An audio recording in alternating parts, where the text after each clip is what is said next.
Je te dirais qu'avant, je baissais les bras vraiment facilement.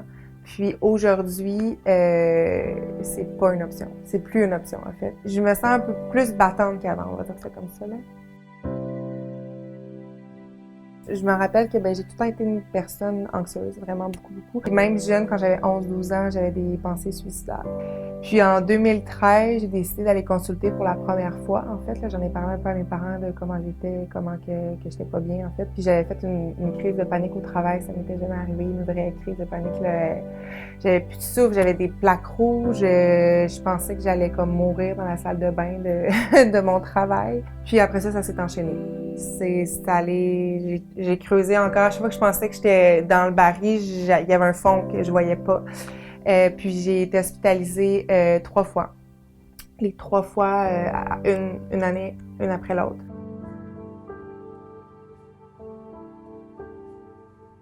Tu sais, je me rappelle qu'à ma deuxième hospitalisation, j'allais vraiment pas, puis mes parents étaient venus me voir, puis j'avais rien dans les yeux, là. Tu sais, mes parents étaient un peu paniqués, puis mes parents m'avaient dit « Mais voyons, tu sais, qu'est-ce qui se passe? Qu'est-ce que tu veux, Lydia, là, tu sais? » Puis j'avais regardé mes parents, puis je leur avais dit « Ben, je veux mourir, je veux mourir. » Tu sais, puis j'avais dit ça, comme ça.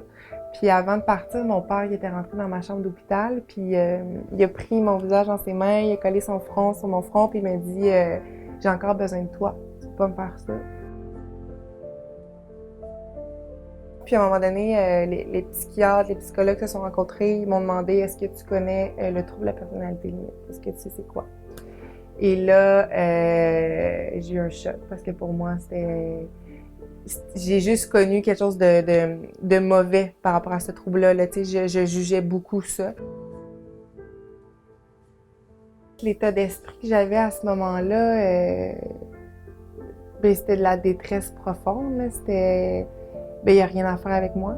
Il n'y a pas de solution. Là. Je suis une cause perdue. Puis que je me sentais incomprise aussi. Là. C'est difficile pour l'entourage de comprendre ces états d'âme-là. J'avais envie de me tuer. Là. Je voulais mourir, je voulais que ça s'arrête.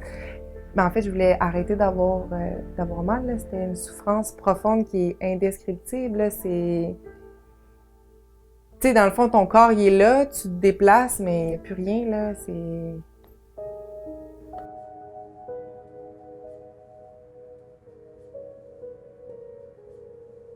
Je me suis réveillée à l'hôpital, avec mon père, ma mère, mon frère, mon ami, qui était comme en panique, là, si on veut. Et là, c'est là que j'ai eu ce déclic-là. Pour vrai, je me suis dit, OK, c'est pas juste... Moi, je souffre, là, mais je fais souffrir les gens autour de moi.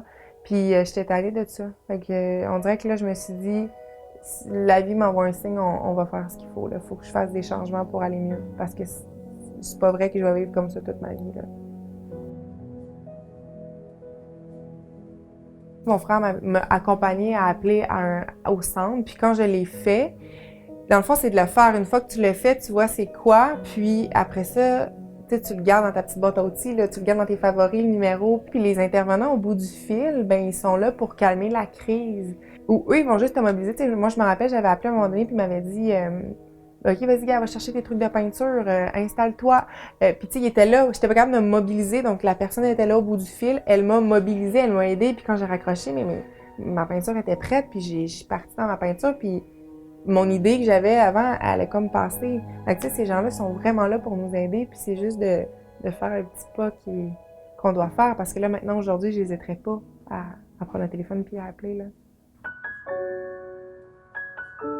Je me suis beaucoup accrochée à ma famille, à mes amis. Tu sais, ils savent peut-être pas, mais ils ont fait une grande différence de juste être là. Mais ça a été ça, c'est vraiment mon psy, mes parents, une chose à la fois. Donc, tu sais, j'ai changé d'emploi, j'ai suivi ma thérapie, j'ai trouvé la bonne médication, j'ai essayé d'accepter. Oui, je suis anxieuse, oui, j'ai un trouble de personnalité limite, oui, je suis toute noire, tout blanc, mais comment que je peux positionner ma vie? Qu'est-ce qu'il faut que je fasse, moi, pour être bien? Si j'ai une moins bonne journée, j'essaie de me dire, OK, aujourd'hui, c'était peut-être pas la meilleure, mais j'ai encore demain. T'sais, il y a toujours demain. Il y a une solution, il y a toujours demain, il y a quelque chose qu'on peut faire, puis ça m'aide beaucoup. Ça me rend émotive de voir le parcours que j'ai fait, puis d'être ici comme aujourd'hui, puis de vous parler, parce que je me dis, ça aurait pu ne pas arriver.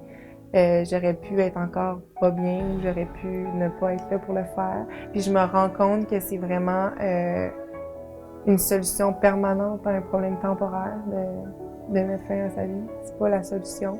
Parce que si j'avais fait ça, toutes ces belles choses-là qui s'est passées en 2 ans, ben, je les aurais pas vécues, je les aurais pas vues. Puis c'est vraiment ça que j'ai envie de dire. C'est parce que c'est pas vrai là, qu'on va filer comme ça toute notre vie. Là. Il y a une issue. Le soleil est jamais loin derrière les nuages. Donc,